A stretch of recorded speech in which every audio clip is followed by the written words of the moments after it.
Namun keadaan muslimin pada saat itu sudah sangat terpojok, maka Nabi SAW mulai mencari dukungan dan lahan dakwah baru yang lain selain Taif dan Mekah. Akhirnya Allah Subhanahu Wa Taala ingin meringankan untuk Nabinya SAW, maka Allah mengutus kepada beliau bukan lagi golongan manusia, tapi golongan jin yang dikenal dengan jin Nusaybin. Jadi saya katakan tadi di poin kita ini ada dakwah kota Taif, ini sudah selesai. Sekarang kita pindah ke poin kedua adalah jin Nusaybin, dan setelahnya kita akan masuk ke kisah Isra dan Mi'raj. Baik. Suatu hari Nabi SAW merasa sedih sudah di Mekah, nggak bisa lagi berdakwah, nggak ada orang yang mau terima. Tinggal sahabat yang sudah masuk Islam saja itu yang difokus, yang lain sudah nolak, yang budaknya, yang orang terkenalnya, semua sudah tidak ada yang mau. Suatu hari Nabi SAW keluar dari kota Mekah ingin beribadah, karena terganggu di Mekah nggak bisa, boleh keluar. Yang ditemani oleh seorang sahabat yang mulia dan bernama Abdullah bin Mas'ud radhiyallahu anhu, yang terkenal sahabat yang mulia. Berjalan dengan beliau SAW, lalu Nabi SAW pada saat tiba di suatu tempat, beliau SAW berkata kepada Ibnu Mas'ud, tunggulah di sini dan jangan berpindah, juga jangan datang kepadaku sampai aku memanggilmu. Lalu Nabi SAW membuat garis dengan tongkat beliau, suruh Abdullah bin Mas'ud jangan lewatin garis ini, tunggu di sini. Abdullah bin Mas'ud meriwayatkan dalam hadis Bukhari berkata, lalu Nabi SAW berjalan dan tidak seberapa jauh dari tempat itu, tempat beliau Ibnu Mas'ud lagi berdiri, beliau SAW tiba-tiba duduk sambil membaca Al-Quran dengan suara yang sangat keras. Pada saat itu terdapat beberapa jin dari wilayah Nusaybin. Nusaybin ini wilayah di Irak ya. Ada beberapa jin, dikatakan jin Nusaybin, sedang lewat dan sedang mencari tahu kejadian apa yang sedang terjadi di muka bumi, sampai-sampai mereka tidak bisa lagi mendengarkan langsung berita-berita dari langit. Jadi sebelum Nabi SAW diutus, itu jin dalam hadis Bukhari dikatakan saling susun-susun, 1, 2, 3 sampai ke langit. Ini Anda bisa bayangkan nih bagaimana jauhnya itu ya. Sekarang saja para ilmuwan dengan teknologi canggih mengatakan mustahil manusia bisa menjamah langit dengan tangannya, nggak mungkin. Jarak antara kita bumi saja ke Pluto itu 270 tahun. Makanya saya sering bahasakan tidak mungkin bisa dikirim ke sana astronot kena mati di tengah jalan. Jaraknya 270 tahun, itu baru satu matahari dengan kita tuh. Bagaimana dengan bintang-bintang yang lain yang sekian miliar tahun jaraknya dari bumi, semua masih pada di bawah langit pertama. Tapi jin-jin ini bisa bersusun-susun sampai ke langit pertama. Mereka bisa mendengarkan. Jadi ternyata dalam hadis ini dijelaskan Allah Azza wa Jal itu kalau ingin menjalankan titah, sebuah titah, Allah sampaikan kepada malaikat ya, malaikat di langit 7 sampaikan ke langit ke-6, langit ke-6 sampaikan ke langit ke-5, terus sampai ke langit pertama. Nanti malaikat di langit pertama ini yang memerintahkan atau menyampaikan kepada malaikat-malaikat yang bertugas di bumi, yang mengurus gunung, di mana turun hujan, siapa yang mau mati, siapa yang ini, disampaikan kepada malaikat-malaikat yang akan bertugas di bumi gitu kan. Nah, jin-jin ini naik ke atas untuk dengar informasi. Ini sana hujan besok.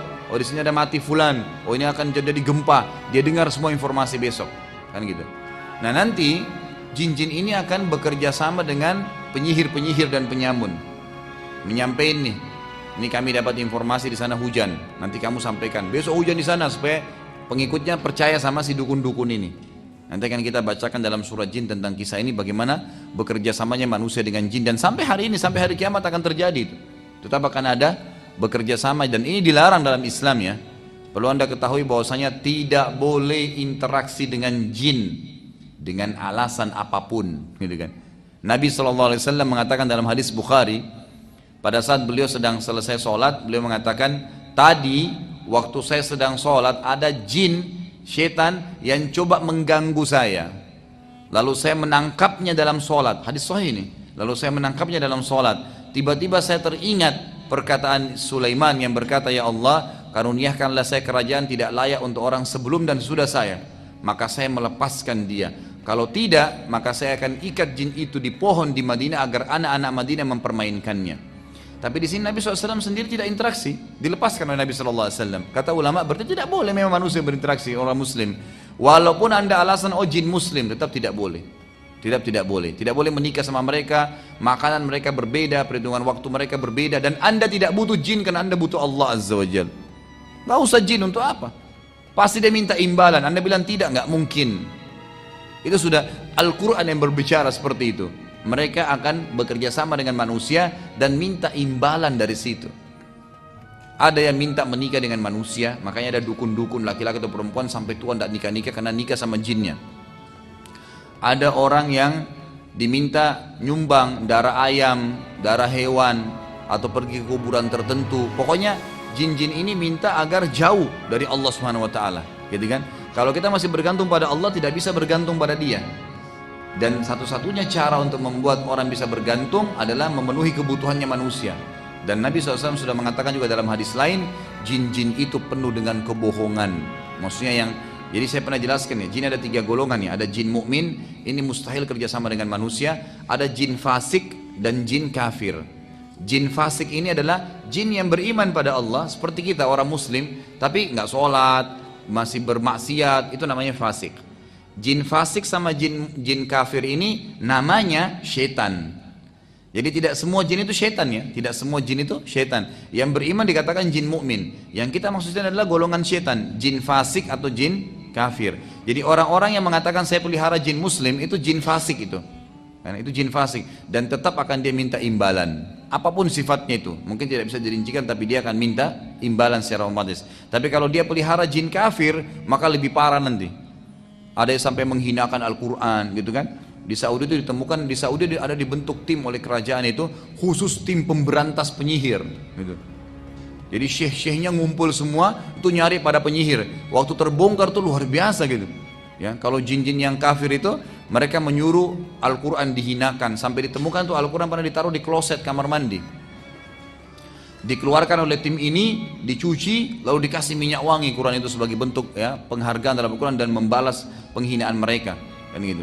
Ada di antara perempuan-perempuan yang berinteraksi sama jin kafir ini, kalau mereka supaya suaminya takluk atau tuannya takluk, maka darah haidnya diteteskan di lembaran-lembaran Quran. Itu banyak contoh-contoh dan saya saksikan sendiri itu. Bagaimana cuplikan-cuplikannya itu. Dan cukup banyak yang berhubungan dengan masalah-masalah seperti ini. Dan saya sarankan Anda membeli buku yang kecil, mungkin harga 5.000 atau 7.000 rupiah itu membongkar praktek sihir dan kedukunan. Diterbitkan oleh Pustaka Tazkiyah ya. Mungkin kalau Bapak Ibu yang pernah hadir pengajian saya di Al-Azhar, saya pernah bawain fotokopi buku yang dapat diskon doh. Di antaranya buku itu, buku kecil sekali tapi itu buku yang sangat bagus.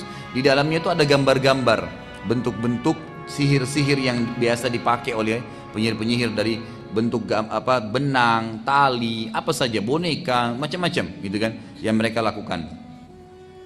Intinya adalah kita kembali kepada kisah jin ya. Jin-jin ini mereka selalu naik ke atas mendengarkan apa yang akan terjadi besok untuk bekerja sama dengan penyihir-penyihir dan penyamun yang pada saat itu memang kebanyakan menguasai dunia, gitu kan?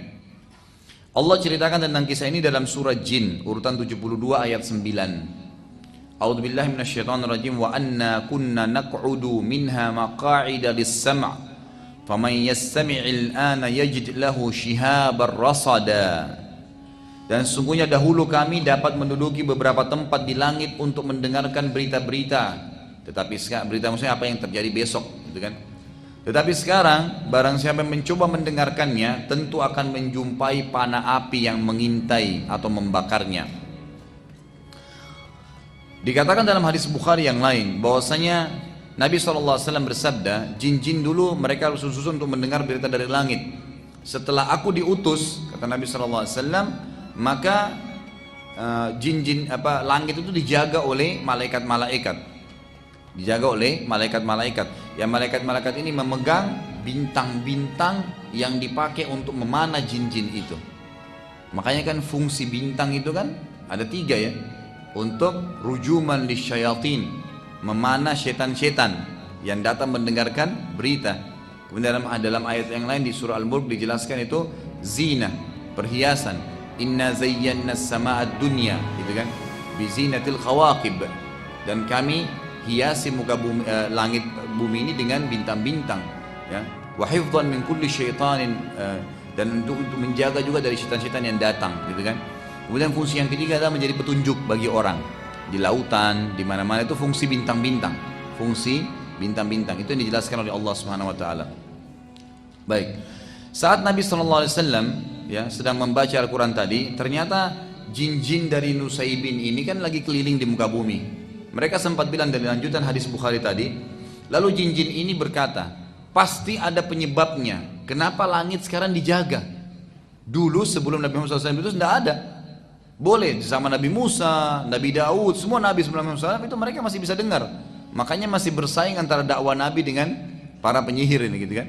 Setelah Nabi SAW itu tidak bisa lagi, malaikat jaga, mereka dipanahin. Walaupun masih ada yang sempat lolos tapi sedikit gitu kan. Itu pun sempat dipanah. Nanti akan dijelaskan juga dalam surah Jin itu bagaimana Allah Subhanahu wa taala menjelaskan ada di antara mereka yang sempat lolos, mendengarkan sedikit langsung mereka turun lagi. Dan itu pun dipanah oleh para malaikat tadi. Waktu mereka bilang, akhirnya mereka bilang pasti ada sesuatu terjadi di muka bumi, nggak mungkin. Ada penyebabnya nih, kenapa tidak bisa dengar lagi. Maka sekelompok jin Nusaybin keliling di muka bumi ini pas lewat di Mekah dan melewati tempat Nabi Muhammad SAW lagi baca Quran tadi. Nah ini sebenarnya dengan hikmah Allah SWT, Allah memang yang sengaja mengutus jin-jin ini gitu kan. Saat melewati Nabi SAW, jin-jin Nusaybin ini mereka pun berhenti dan berkumpul untuk mendengarkan apa yang Nabi SAW sedang baca. Ini menandakan jin itu membaca gitu kan. Dan bukan mustahil jin itu juga hadir dalam majelis ilmu ya, bukan mustahil sekarang sebelah anda ada jin, tapi nggak usah takut, nggak perlu takut kecuali kepada Allah Subhanahu wa ta'ala. Kata Ibnu Mas'ud radhiyallahu anhu yang meriwayatkan hadis ini, aku melihat sekelompok makhluk laki-laki yang kepala mereka seperti kendi-kendi besar. Ibnu Mas'ud sempat lihat gitu kan. Lalu aku pun berdiri karena khawatir akan keadaan Nabi SAW. Lalu Nabi SAW memberikan isyarat agar aku tetap duduk. Nabi tahu Ibnu Mas'ud akan berdiri, Nabi kasih isyarat gitu kan, tidak boleh tetap duduk. Karena banyaknya jin yang datang mendengarkan Al-Quran sampai kata Ibnu Mas'ud, aku tidak bisa lagi melihat Nabi SAW karena dipenuhi oleh orang-orang ini yang kepalanya seperti kendi-kendi dan mereka tinggi besar gitu kan. Allah Subhanahu wa ta'ala menceritakan tentang kejadian tersebut, masih lanjutan surah Jin tadi. Jadi kita dibahas banyak surah Jin karena memang surah Jin menjelaskan tentang masalah itu. Surah Jin urutan 72 ayat 19 menceritakan tentang bagaimana Nabi SAW dikerumuni oleh jin-jin Nusaybin itu. A'udzubillahi minasyaitonir wa annahu lamma qama Abdullah yad'uhu kadu yakununa alaihi libada. Dan bahwasanya sewaktu hamba Allah Muhammad SAW berdiri hendak menyembahnya dengan membaca Al-Quran, hampir saja jin-jin itu mendesak untuk mengerumuninya. Ini ayat Quran, surah Jin ayat 19. Saat mendengarkan Al-Quran, maka jin-jin tersebut jadi memahami apa saja yang telah terjadi, termasuk penipuan iblis kepada mereka bahwasanya ada sesembahan selain Allah. Jadi kisahnya begini, iblis ini sebenarnya golongan jin. Salah kalau ada yang mengatakan iblis itu rajanya jin, salah. Kan gitu. Iblis bukan seperti Adam alaihissalam, bukan. Adam adalah ayah kita semua. Kalau iblis bukan. Kata ulama tafsir yang paling kuat pendapat waktu Allah Subhanahu wa taala menyuruh iblis untuk sujud gitu kan. Itu sebenarnya ada jin-jin. Gitu kan. Makanya para malaikat mengatakan, ya Allah, waktu Allah ingin menciptakan Adam, apakah engkau akan menciptakan makhluk nanti membuat kerusakan di muka bumi? Kata para ulama tafsir, jumhur ulama mengatakan bahkan yang dimaksud adalah apakah nanti seperti jin-jin yang akan buat kerusakan di muka bumi. Jadi sebelum kita sudah ada jin tinggal di bumi ini. Hewan-hewan itu sudah ada, Allah Subhanahu wa ta'ala sudah ciptakan. Tumbuh-tumbuhannya sudah ada, manusia datang nyusul setelahnya. Karena awalnya manusia diciptakan oleh Allah Subhanahu wa ta'ala itu di surga, Nabi Adam AS di surga, kan gitu. Jadi memang ini bumi berbeda, bukan memang belum kita ada di sini gitu. Tapi jin-jin sudah ada. Makanya Allah SWT mengatakan apa tentang iblis? Kana minal jinni fafasaqa an amri rabbi. Kana minal jin maksudnya iblis itu salah satu dari golongan jin, bukan pimpinannya. Fafasaqa an amri rabbi, tapi dia tidak mau ikuti patuh perintah Tuhannya. Nah kata sebagian ulama tafsir juga, ternyata waktu Allah Azza wa Jalla menciptakan Adam, yang hadir di situ iblis. Masih ada jin-jin lain yang tidak hadir, gitu kan? Nah waktu Nabi SAW membaca Al-Quran ini, ternyata iblis ini membuat propaganda di antara jin-jin. Di antaranya dia mengatakan bahwasanya ada Tuhan selain Allah. Syirik, berbuat syirik, didakwai itu. Dan dia mengajak agar orang-orang bisa atau jin-jin bisa ikut dengan dia. Dan perlu anda tahu, yang menjadi pasukannya iblis sekarang ini, ya, yang paling banyak itu keturunannya dia. Jadi keturunan dia, bukan jin umumnya.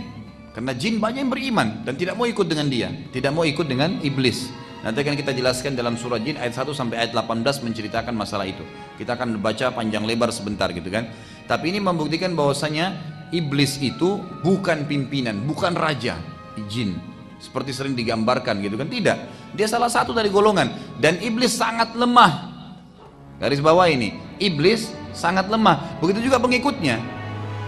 Makanya Allah mengatakan, inna qaida syaitani kana dha'ifa. Golongan syaitan itu sangat lemah, mereka tidak bisa buat apa-apa gitu loh. Lemah, tidak bisa buat apa dengan manusia. Yang bisa cuman bisikin, cuman apa, membuatlah bisikan, ya tiupan sehingga kita mengantuk kalau mau ibadah. Tidak bisa apa-apa. Jin tidak bisa menjelma pegang tangan kita suruh kita berzina, nggak bisa. Dia nggak punya kekuatan untuk itu. Allah SWT sudah batasi, jadi sangat lemah. Allah sudah mengatakan lemah. Kekuatan dia cuma satu, menakut-nakuti manusia. Seakan-akan sudah sesuatu yang menakutkan, tidak. Kalau orang yakin dan faham ini, dia tidak akan takut kecuali kepada Allah Azza wa Jal. Kalau anda lagi jalan sendiri, anda ketakutan itu dari syaitan, permainan iblis dan pengikutnya, gitu kan. Anda harus yakin ada Raqib dan Atid yang sama, dia tidak kelihatan, gitu kan. Yang sedang mendampingi kita. Ada Allah Azza wa Jalla menciptakan semua, sedang mengawasi kita dan tahu. Allah maha mendengar, maha mengetahui, dan Allah subhanahu wa ta'ala jauh lebih kuat daripada semua ini. Nah, itu tidak ada apa-apanya jin itu. Baik, waktu mereka sudah mulai berkumpul di sisi Nabi SAW, akhirnya mereka jadi faham, jin-jin ini jadi faham, selama ini iblis sudah menipu mereka, yang mengatakan ada sesembahan selain Allah. Nanti akan kita baca ayat surah jin, bagaimana jin-jin ini mengatakan, wa kana safihuna, dan dulu orang bodoh dari kami, maksudnya iblis. Dia mengatakan Allahi syatata. Dia mengatakan bahwasanya Allah itu masih ada sekutunya. Dan jin ini tidak tahu, mereka ikut-ikutan saja. Setelah turun Al-Quran, mereka dengar Al-Quran, baru mereka faham ternyata iblis menipu mereka. Dan dalam hadis lain saya katakan tadi, paling banyak mengikuti iblis adalah anak cucunya. Sebagaimana dalam hadis Bukhari Muslim, bahwasanya Nabi SAW bersabda, iblis memiliki singgasana di atas lautan, dan ia ingin menyaingi Allah, dan tidak akan pernah bisa dia menyaingi Allah, karena Allah singgasananya di atas air, maka dia juga sengaja di lautan, gitu kan. Kemudian tiap hari, tiap saat anak cucunya, kata-kata anak cucu perhatikan ya, melapor perbuatan-perbuatan mereka. Ada yang mengatakan, saya baru membuat orang berantem, saya baru membuat orang bohong, saya baru membuat orang riba, mencuri, segala macam-macam. Bagi iblis semua dianggap laporan biasa. Sampai ada anak cucunya yang mengatakan, saya baru menceraikan suami istri. Diangkat oleh iblis, didudukkan di sebelah singgasananya, karena dianggap itu prestasi paling tinggi. Makanya anda harus tahu, iblis paling senang perceraian. Jadi jangan pernah cerai. Godaannya apapun, isti'adzah, lawan, perbaikin. Tantangan hidup anda itu, gitu kan? Kenapa harus cerai? Perbaikin. Kalau emang jelas-jelas dia fasik, memang ahli maksiat, tidak bisa dipertahankan, silakan. Kalau memang orang baik, untuk apa dicerai, gitu kan? Dan untuk apa bercerai? Itu syaitan semua. Kadang-kadang masalah kecil mungkin gara-gara air segelas bisa jadi masalah besar dalam rumah tangga. Karena kata para ulama, kalau di luar rumah tangga itu satu syaitan yang goda anda, dalam rumah tangga bisa 1000, gitu kan? Macam-macam bisa dimasalahkan oleh iblis ini. Baik, sekali lagi, jadi iblis bukan rajanya syaitan, bukan rajanya jin, tapi dia pimpinan para syaitan. Betul memang, pimpinan para syaitan. Siapa syaitan? Golongan jin yang fasik dan orang jin yang kafir. Pengikut dia kebanyakan anak cucunya. Ada juga dari golongan jin tapi yang fasik, yang bukan keturunan dia ada. Jadi bukan iblis satu-satunya sumbernya, bukan seperti Adam. Penting ya, kalau manusia dari Adam dan Hawa, tapi jin bukan semua dari iblis. Dalilnya adalah Allah SWT ceritakan dalam surah Jin urutan 72 ayat 1 sampai ayat 18. Teruskan sebelum saya baca ayatnya, dulu waktu saya masih SD, saya masih ingat tuh teman-teman saya di kelas pernah bilang, waktu masih di Makassar dulu, sempat ada yang bilang, kalau baca surah Jin itu, nanti jinnya hadir, gitu kan. Saya masih ingat tuh, gitu kan. Setelah saya pelajari di Madinah ini dari mana ini, di Karang-Karang, gitu kan. Tidak ada urusannya, tidak ada hubungannya dengan, berarti kalau dianggap di Indonesia itu ada pemahaman gitu, dengan baca surah jin bisa panggil jin. Siapa yang bilang? Kebetulan namanya surah jin, karena menceritakan tentang jin-jin yang mendengarkan dakwah Nabi SAW. Gak ada hubungannya.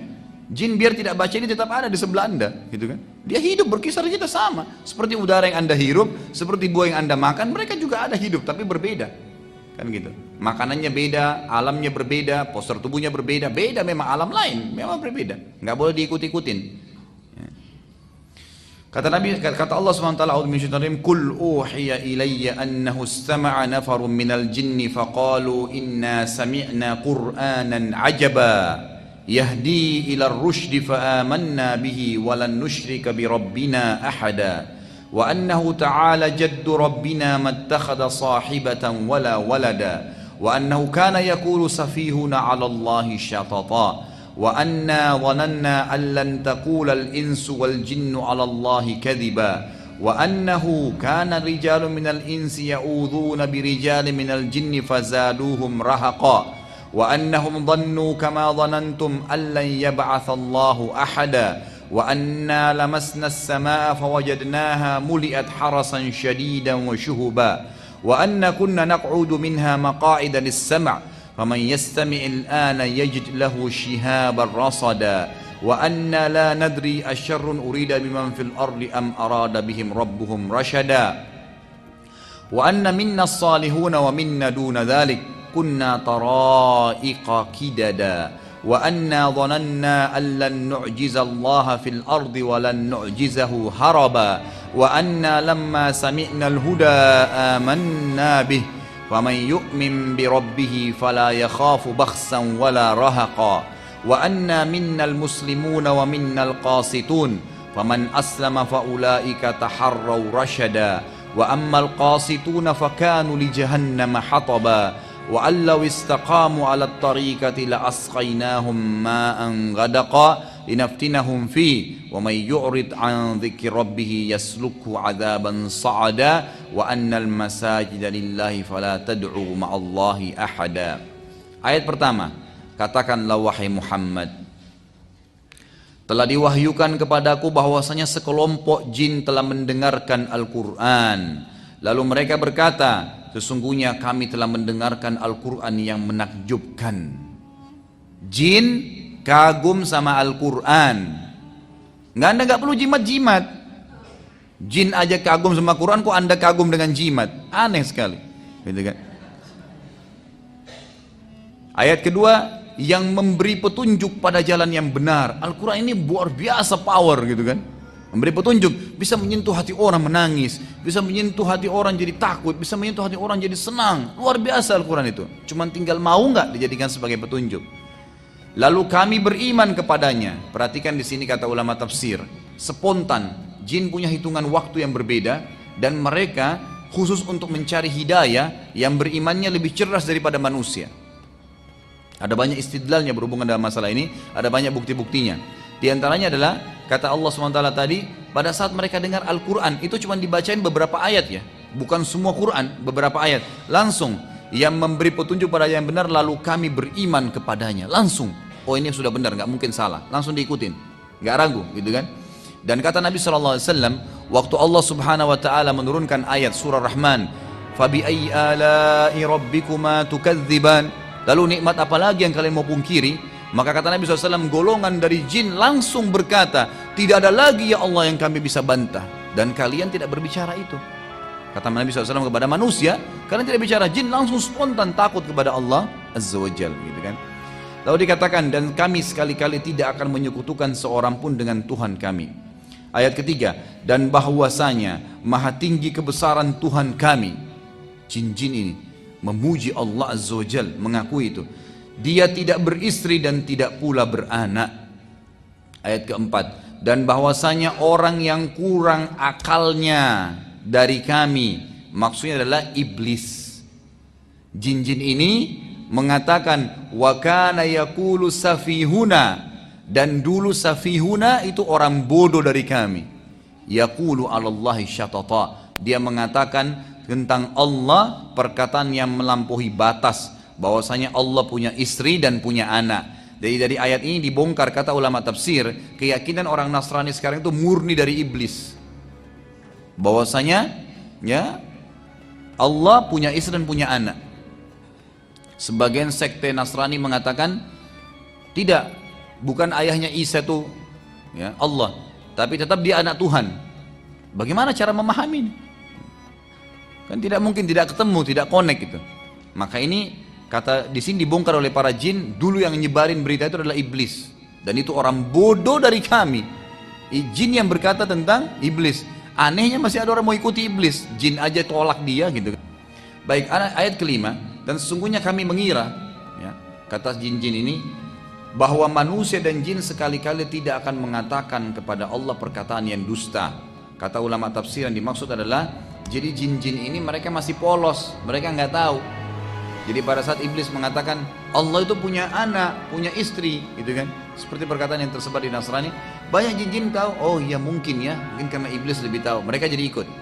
Maka yang terjadi jin-jin ini mengatakan, dan sungguhnya kami mengira, kami nggak sangka kalau iblis berani bohong dengan Allah, bahwa manusia dan jin sekali-kali tidak akan mengatakan perkataan dusta kepada Allah. Ternyata masih ada yang bohong dusta pada Allah gitu. Ayat ke-6, dan bahwasanya ada beberapa orang laki-laki di antara manusia yang meminta perlindungan kepada beberapa laki-laki dari jin, maka jin-jin itu menambah bagi mereka dosa dan kesalahan.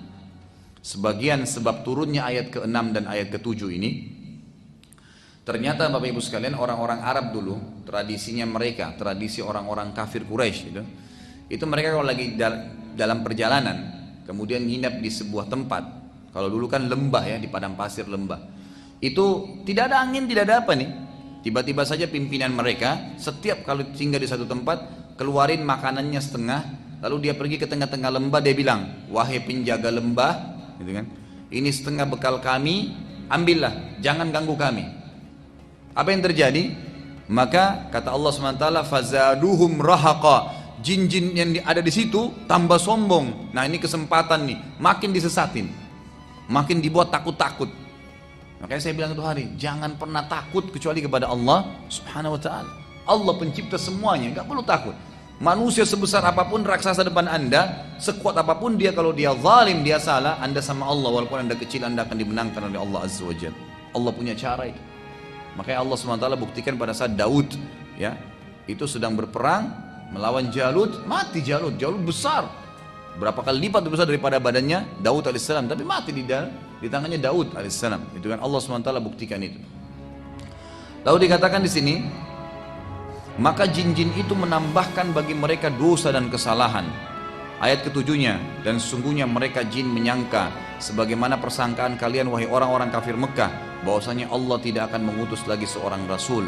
Ayat ke-8, dan sesungguhnya kami mencoba mengetahui rahasia langit. Ini yang saya katakan tadi, susun-susun tuh, mau dengar gitu kan. Maka kami mendapatinya penuh dengan penjagaan yang kuat dan panah-panah api. 9, dan sesungguhnya dahulu kami dapat menduduki beberapa tempat di langit untuk mendengarkan berita-beritanya. Tetapi sekarang barang sampai mencoba mendengarkannya, tentu akan menjumpai panah api yang mengintai dan membakarnya. Ayat ke-10, dan sesungguhnya kami tidak mengetahui dengan adanya penjagaan itu, apakah keburukan yang dikehendaki oleh Allah di bumi, atau memang Allah menginginkan bagi mereka kebaikan. Jadi sudah nggak ada lagi informasi, sudah nggak bisa tahu, tinggal sesuai dengan takdirnya Allah. Sampai sebagian ulama mengatakan termasuk malaikat-malaikat ada yang di langit itu nggak tahu lusa terjadi apa. Allah instruksikan per hari, mereka tidak tahu sama sekali. Apalagi ada manusia yang mengaku tahu gaib, itu luar biasa. Dan ulama sudah sepakat mengatakan semua orang yang kerja sama ini itu bisa satu benar, 1000 salah. Kadang-kadang begitu, seperti orang main judi kan, satu kali dapat, biarpun 1000 kali dia kalah, tetap dia ingat yang satu itu. Setan hiasi, yang dia dapat untung 10 juta, dia lupa yang dia keluarin 1 miliar gitu kan. Setan hiasi itu, kebodohan gitu kan. Sekali dia sholat tahajud pernah, lalu dia pegang terus, dia lupa 1 tahun sudah nggak sholat tahajud, bangga dengan itu. Ya kadang-kadang godaan setan begitu ya. Saya kadang-kadang temuin di pengajian, saya sampaikan, jangan sampai kalau mau iman kita bertambah itu nyari orang yang lebih buruk. Misal contoh, kenapa anda nggak sholat? Saya masih mending Ustaz, karena saya masih sholat asar. Ada teman saya nggak sholat sama sekali. Patokannya orang yang lebih buruk. Jadi akhirnya dia merasa dirinya lebih baik. Itu setan hias itu. Mestinya kan, oh iya saya belum sholat, saya masih baru asar, mestinya saya seperti teman saya yang 5 waktu sholat, ya mestinya gitu. Setan buat kita bangga dengan amal kita itu. Orang pergi haji, oh saya juga sudah pernah haji. Salah, ya Allah saya juga pengen haji seperti mereka lagi. Itu yang benar. Harus melangkah lebih maju, bukan malah mundur ke belakang gitu kan. Itu termasuk godaan setan yang harus hati-hati. Lalu atau ayat ke-11, dan sesungguhnya di antara kami ada orang-orang yang saleh. Ini adalah jin-jin muslim tadi, jin mukmin yang tidak akan kerja sama manusia. Dan ada pula yang tidak demikian halnya, fasik ya, dan kafir. Kami menempuh jalan yang berbeda-beda seperti manusia. Dan di sini ulama tafsir mengatakan ayat-ayat surah jin sudah cukup sebenarnya bagi setiap manusia sampai situ. Jangan lagi dalami alam jin, nggak perlu. Bagaimana mereka menikah, mereka tinggal di mana, seperti apa kehidupannya, nggak perlu kita dalamin itu. Cukup kita tahu ada makhluk namanya jin, seperti selesai. Ada makhluk namanya manusia, namanya malaikat, udah selesai. Kalau ada informasi sampai kepada kita, kita imanin. Kalau tidak ada, jangan dikorek-korek, nggak perlu. Karena Anda sendiri butuh program saat harian yang sangat padat, ya kan gitu. Saya pernah bahasakan, masih ingat kan? Kalau bangun subuh ada bangun, kita harus baca doa, bangun tidur. Kemudian sholat Fajr, sunatul fajr, 2 rakaat sebelum subuh. Sholat subuh lagi, ini antara azan dan iqamah ya. Kemudian sholat subuhnya. Habis sholat subuh tidak ada ba'diyah tapi ada zikir pagi. Istirahat sebentar, duha. Sebentar lagi istirahat, duhur. Qabliyah duhur, duhurnya ba'diyah duhur. Istirahat sebentar, asar. Qabliyah asar, asar dengan zikir sore, tidak ada ba'diyah asar. Sebentar istirahat, maghrib. Qabliyah maghrib, maghribnya ba'diyah maghrib. Istirahat sebentar, isya. Qabliyah isya, isya ba'diyah isya. Sebentar istirahat, tahajud dan sholat witir. Ada waktu main-main nggak?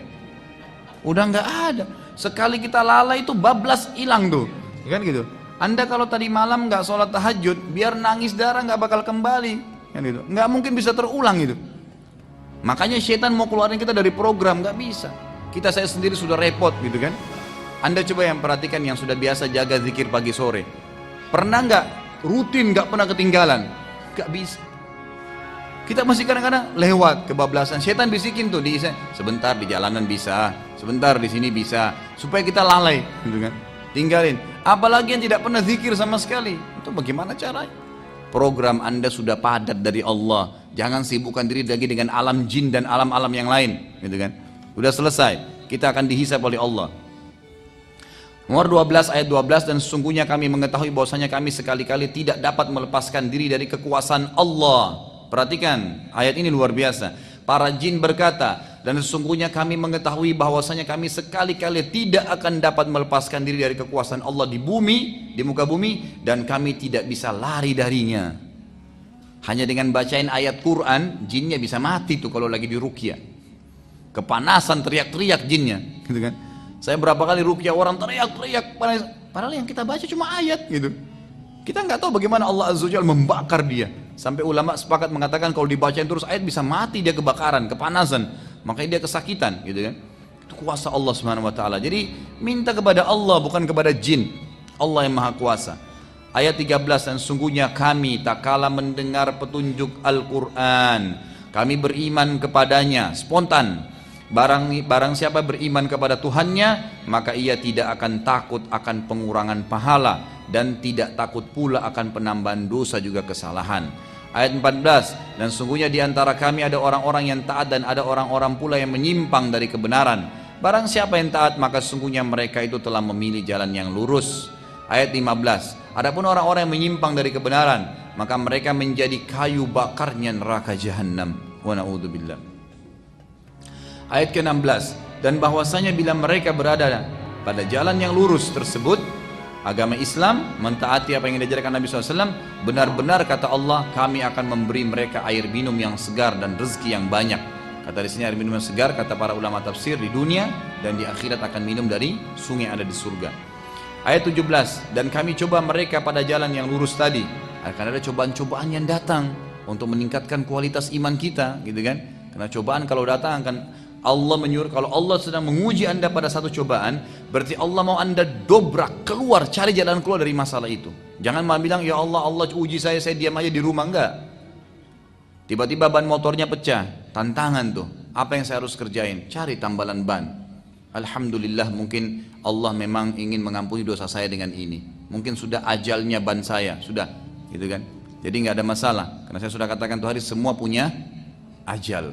Semua punya batas waktu, bukan cuma kita mati, ya. Baju, piring yang pecah, apa saja, semua itu punya ajal. Sebagaimana sabda Nabi SAW pada saat seorang pembantu sahabat memecahkan piring, lalu dia marah-marah, kata Nabi SAW, jangan kamu marah dengan pembantumu karena piring itu punya ajal sebagaimana kalian punya ajal. Kalau nggak pecah di tanganmu akan pecah, kalau nggak pecah di tangannya akan pecah di tanganmu. Selesai. Maka harus ditahu itu, semua ada batas-batasnya.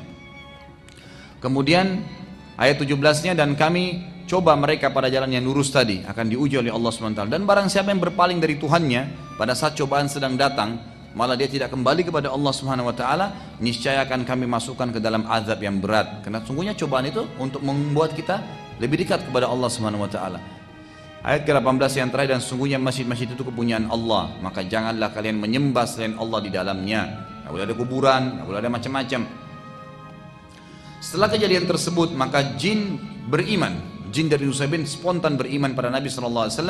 Dan anehnya yang terjadi, perhatikannya, ini langkah yang luar biasa dari para jin, kadang-kadang mendahului manusia dari poin ini. Mereka pulang lalu mendakwai kaumnya, langsung menjadi da'i, dakwai apa yang mereka sudah dapatkan. Dan Allah SWT menceritakan itu dalam surah Al-Ahqaq, urutan 46 ayat 29 sampai ayat 31. Al-Ahqaq 46 urutannya ayat 29 sampai ayat 31. A'udzubillahi minasyaitonirrajim.